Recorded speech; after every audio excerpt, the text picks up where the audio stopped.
बहुत समय पहले भगवान बुद्ध अपने शिष्यों के साथ एक जंगल में ध्यान कर रहे थे।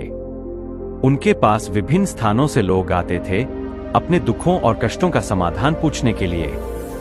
एक दिन एक युवक उनके पास आया जो अपने जीवन में बहुत निराश और परेशान था।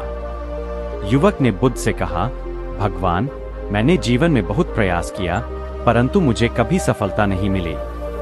मुझे लगता है कि यह मेरी किस्मत में ही नहीं है। कृपया मुझे मार्गदर्शन करें। बुद्ध ने उसकी बात सुनी और उसे एक पेड़ के नीचे बैठने को कहा।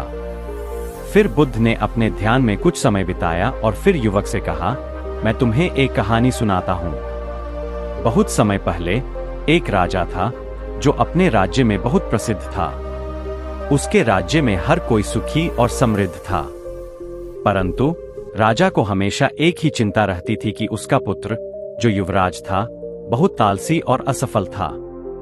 राजा ने कई बार अपने पुत्र को समझाने की कोशिश की परंतु सब व्यर्थ रहा।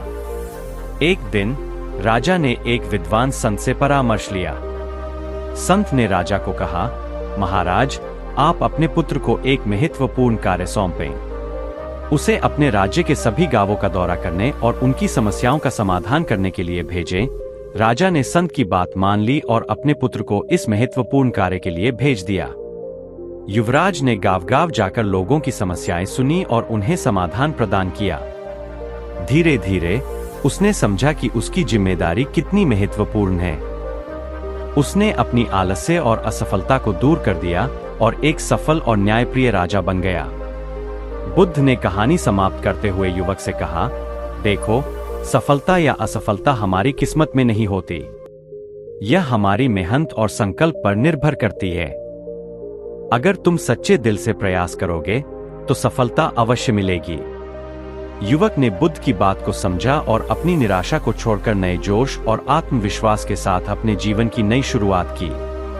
इस प्रकार भगवान बुद्ध ने उसे यह सिखाया कि हमारी किस्मत हमारे हाथों में होती है और हमें अपने प्रयासों से ही उसे बदलना होता है। तो दोस्तों, इस वीडियो में बस इतना ही।